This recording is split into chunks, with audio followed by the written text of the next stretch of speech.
is Gilad Rosner, who's the founder of the IoT Privacy Forum. And he wants to talk about 3 things to keep in mind about privacy in the COVID world. And Gilad is a researcher, consultant, and government advisor focused on privacy and public policy. His work encompasses privacy by design, national policy, digital identity, and the interplay between governments, commercial markets, and standards. And Gilad, in addition to his current focus, has 20 years of industry experience in IT and digital media, automation, robotics, audio-visual encoding, supply chains operation, really varied career. And he's held management and consulting roles. And really interestingly, he's an Emmy Award winner. And he won an Emmy Award for the robotic migration video system, Summer. So Gilad, welcome to the global live stream today. I'd love to hear about this Emmy Award. I've never interviewed an Emmy Award winner before, so this is a new one for me. Well, then let me actually make a small correction. So I did not win the Emmy Award. The system that I worked on won an Emmy Award. I was no longer at the company. Okay, sure. I'll take credit now.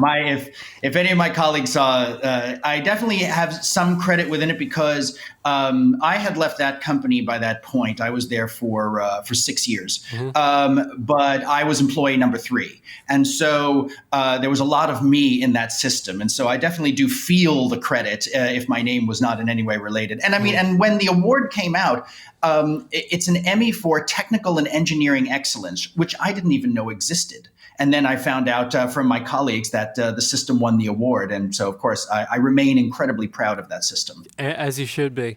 Look, we're going to be talking about 3 things to keep in mind about privacy in a COVID world. And if you're ready, please take it away. I am ready. Thank you. So good afternoon. It's a pleasure to be speaking with all of you today. I suspect that in your non-working lives, the topic of privacy has come up for you in relation to the pandemic. We're facing a public health crisis, and so there's been a public health response, which is one of those imminent dangers that forces a lot of difficult choices. One of the top line news items you may have encountered is the notion of a contact tracing app. Many people in the privacy community are against them because we don't think that they'll work, but the attempt to create them will yield a dangerous infrastructure that could harm people's privacy and stigmatize them.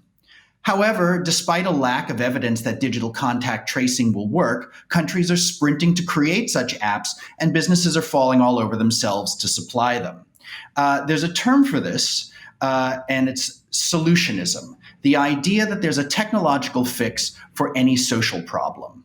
When the stakes are low, then experimenting with new technology is fine, but the stakes are not low. We're talking about people's health, their ability to move around in public, and their fundamental rights. So it's a nuanced picture, and there is some room for trade-offs. Some data protection authorities are saying that data protection law should not get in the way of responding to the pandemic. But even that idea must be nuanced. European laws in this regard are flexible, but they cannot be bent to the point of breaking. Some data protection authorities have issued guidance, some have not. This reflects the main characteristic of the period, ambiguity. That ambiguity extends to all corners of society, including your businesses. It's an ambiguous time if you're an owner, a manager, or an employee.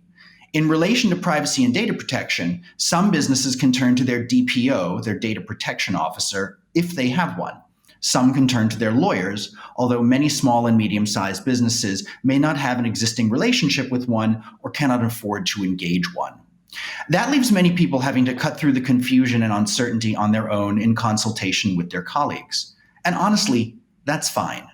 This is a global crisis. Everyone is affected, and everyone is, more or less, doing their best. The great majority of people attending this conference will now be doing remote work or asking their employees to work from home. And no one knows how long that will last, how long we need to keep major portions of our workforces at home.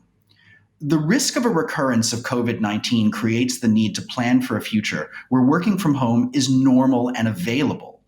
I spoke to one of my best friends last week, a change manager in one of the largest banks of the world, and she explained the situation to me succinctly.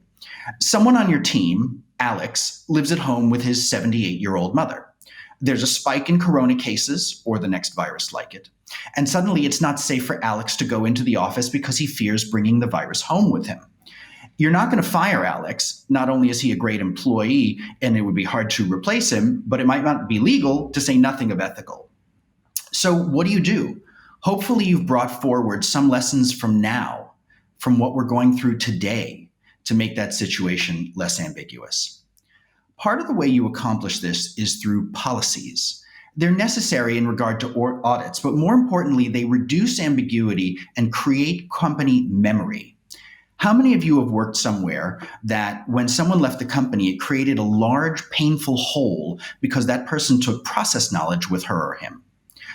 Of course, written policies and procedures are a hedge against this. And of course, the reason that many companies have sparse and disorderly policy documents is because they're not tied to revenue. Creating, maintaining, and training on policies costs money and time, and so there needs to be strong reasons to do so. And so I ask you this. How many of you have a work from home policy? For those of you who do, hang tight, I'll come back to you. But for those of you who don't, it's okay. But now is the time to start one. Creating a work from home policy will force you to grapple with a lot of questions, some obvious, some not. Questions like, are employees using their own computers whereas before they were using company-owned ones? How do security practices change now that people are not in the office? In terms of passwords, the increase in phishing attacks, where employees can store documents, and whether or not you're using encryption and to what degree. Do you have visibility into employee communications? How do home life and work life blend together now? And what is the impact on the privacy of company activity or the employee's privacy in the home? Do you need to let your employees know what their rights are? Much of this goes beyond worrying about whether a child runs into the room during a Zoom call, but these are also questions you likely have a lot of internal ability to answer. And for those of you who already do have a work from home policy in place, now is the time to revisit it, as it's likely not been designed with prolonged mass remote working in mind. Further, as my example with Alex and his mother, there's a reasonable risk that in the future, a shift to remote work for one person or large groups will have to happen quickly. The time between now and then will allow you to craft or revise work from home policies and vet them internally and with data protection professionals and legal professionals. It's very likely that information about the health of employees will become a subject you have to deal with. In non-crisis times, you likely had policies or at least settled laws that you could turn to for guidance. Now, with all the pieces on the board shaken up, things are hazier. If you operate a company that requires at least part of its workforce to be physically present, are you allowed to check workers' temperatures on their way in with those fancy new thermometers? If an employee is feeling sick, can you require them to report it to a manager? If yes, how do you store that information? Are you allowed to disclose the fact of a sick employee to other employees? Obviously, all of these questions implicate very sensitive issues, and yet, as a business owner or manager, you have a duty to figure some of it out. The issue of employee health data is not one you should be addressing without guidance from lawyers and/or data protection authorities. Again, some have rendered opinions and some have not. France, Italy, the Netherlands, Poland, Spain, the UK, and Denmark have issued official guidance specifically addressing health data. Here's a link that will take you to a collection of all the DPA responses to COVID-19, though not all of them talk about the collection of health information. Again, there is much ambiguity, but the new normal, and please forgive me for using that phrase, will cause more DPAs to address these types of issues. Businesses function according to commercial logic: profit-seeking, reducing costs, increasing sales, minimizing regulatory burden, competition, and growth. Privacy and data protection, however, are social policies. They're value-centric, championing fairness, dignity, and rights. Unsurprisingly, they don't always play well together. And while companies like Apple can afford to use privacy as a differentiator in their products, on the whole, privacy is not a business differentiator. It is a cost center that does not translate into increased revenue or streamlined business activity. Privacy is a practice that, more or less, is forced upon you from without. That's not to say that business owners and managers don't bring their culture and their ethics with them into the office. Far from it. But what I mean is that systematized privacy and data protection is a burden placed upon you by the state, not the market. But this pandemic is an external shock that shakes all of the foundations of human endeavor, from family life to mundane business functions. And so the boundaries between the social and the commercial have become porous.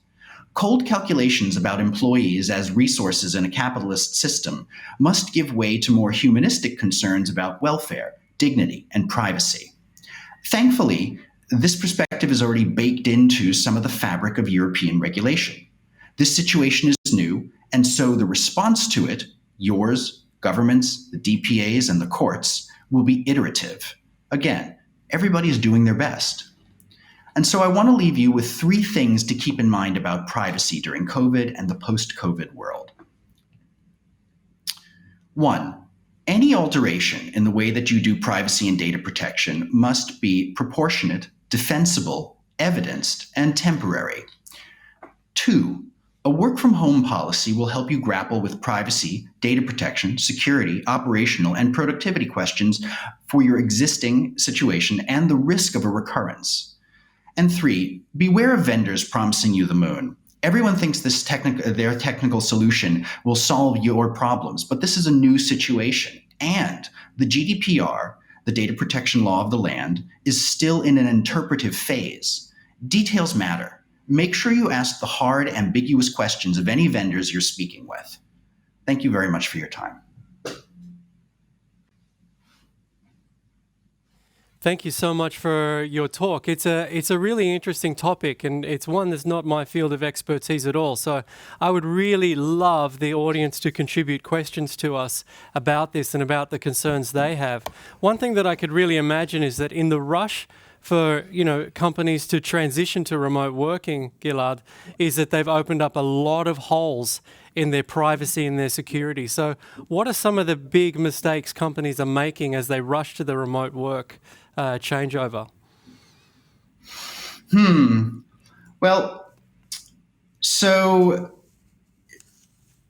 it depends whether or not you're in a regulated industry or not, and that will probably guide a lot of the choices that companies are making. And so if you're not in a regulated industry, you're probably not used to walking through a lot of different procedures to ensure that you are compliant. Because if there's nothing that you're day to day or month to month that have to adhere to in relation to compliance, then those types of procedures are probably not near to hand. There's going to be major questions in relation to the security of your documents, if you're a regulated industry, you probably have a higher burden in relation to worrying about access control for those documents. A lot of times people don't realize is that email is like a postcard in the way that it travels from your machine to anybody else's machine. Email is not secure. And so if in the past you were using computers that were on an internal network physically inside an office building, and now suddenly everybody's working from home and using their personal laptops or even their work laptops, but without a VPN, then the documents that you're sending back and forth are in the clear, essentially. You have to take very specific steps. Ultimately, computer networks, when they were originally designed, they were designed to send things from point A to point B and to make sure that they got there and got reassembled in the correct order. Everything else, privacy, security, identity, those are layers that came later. And so the base level of the internet is very insecure. Mm-hmm. And so I would imagine that most companies are not necessarily thinking holistically about the security of their communications, where the documents go, how those documents are stored, and essentially, can data leak? This is the fundamental question: is, are we putting our intellectual property, the communications of our employees, at risk because of a lack of a security infrastructure. And look, security is an opaque practice, and I want to state unequivocally, I'm not actually a security professional. I'm a privacy professional, but I end up, of course, walking into the security world because a lot of privacy is dependent on security. And I can tell you, as somebody who sort of researches in the privacy space, security is difficult. It's an arms race, and so that is also one of the places where you're likely to need specialist help if you don't have it internally already.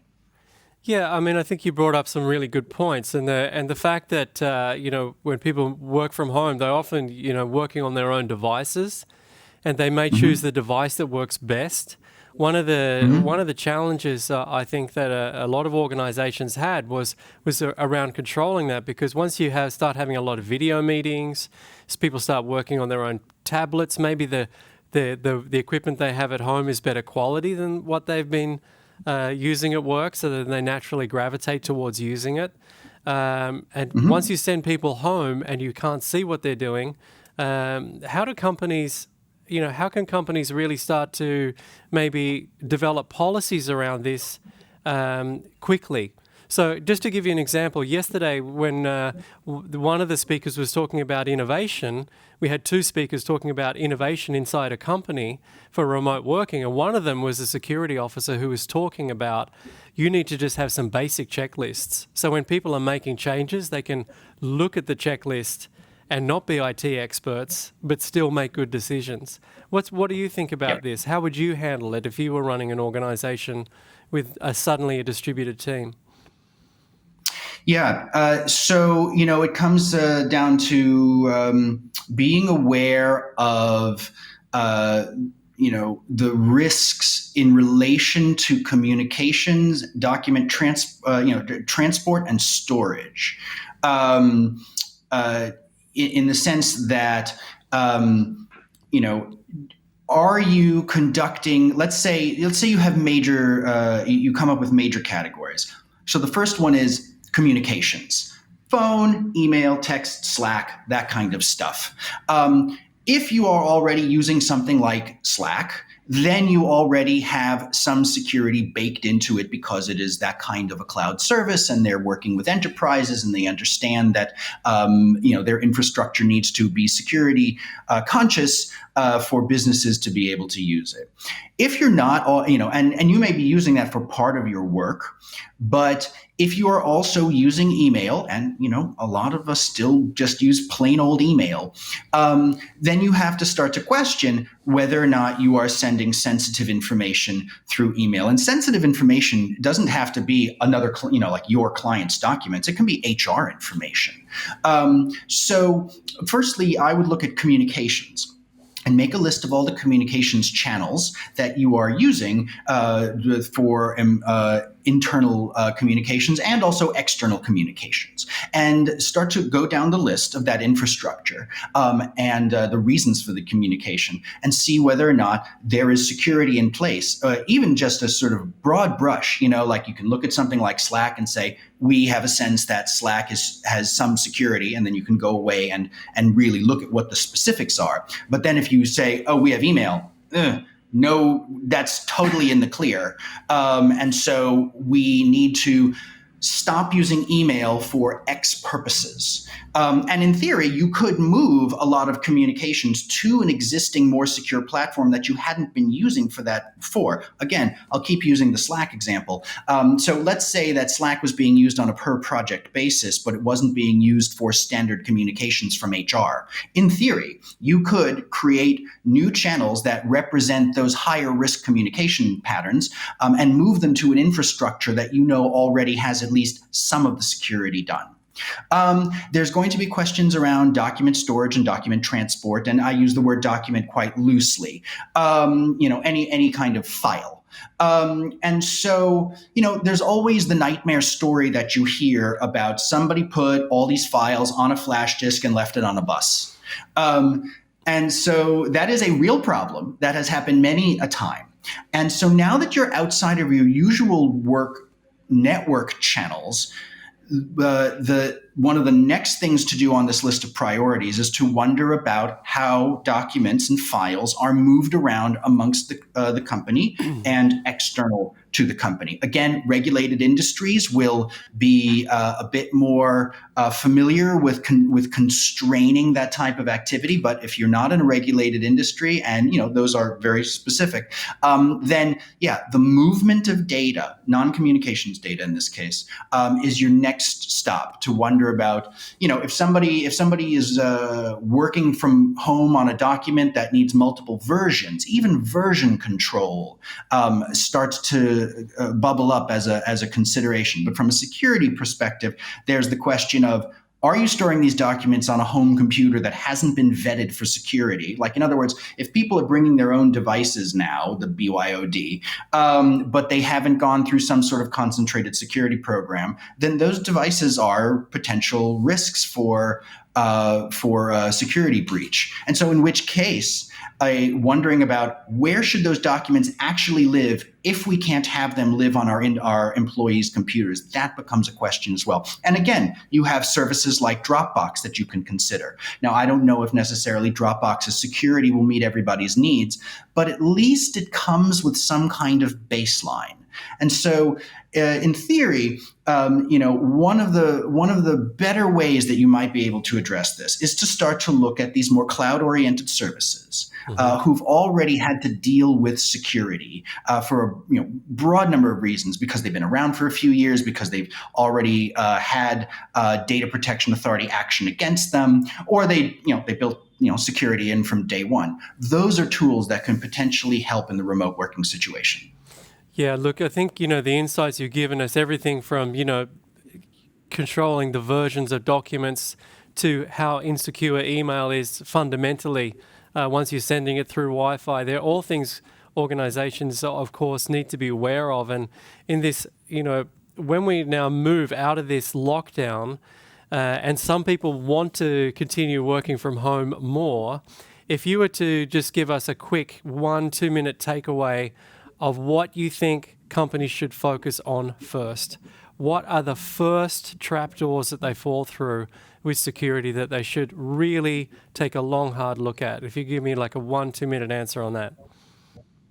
Sure. Employees' devices, document storage and transport, and communications. I mean, I'm kind of repeating myself from the previous question, so forgive me, but I really think that's it. So, I mean, you hear, so there's BYOD is a term that you hear, bring your own device. It's a clunky term, but it's the idea that in the past we have corporate networks, and now people are showing up with their own tablets, as you mentioned, and phones and devices. And so if in the past you were normally an internal corporate network type organization, and now suddenly you have to deal with people bringing their own devices, that is your first stop, because those devices are vectors for attack. Either direct attack or accidental leakage, or merely viruses. So your first stop is your employees' devices. Your next stop is, where do those files and documents get put? Yep. Really, really interesting. Look, I really appreciate you bringing this aspect into the conversation we've been having about the future of the workplace and remote working, because we've been talking mostly about all the positive sides, but it's also really important for us to mitigate the risk of the downside. So, Gilad, I really appreciate you being with us, and I really appreciate your contribution to the Digital Workplace Summit 2020. Thank you.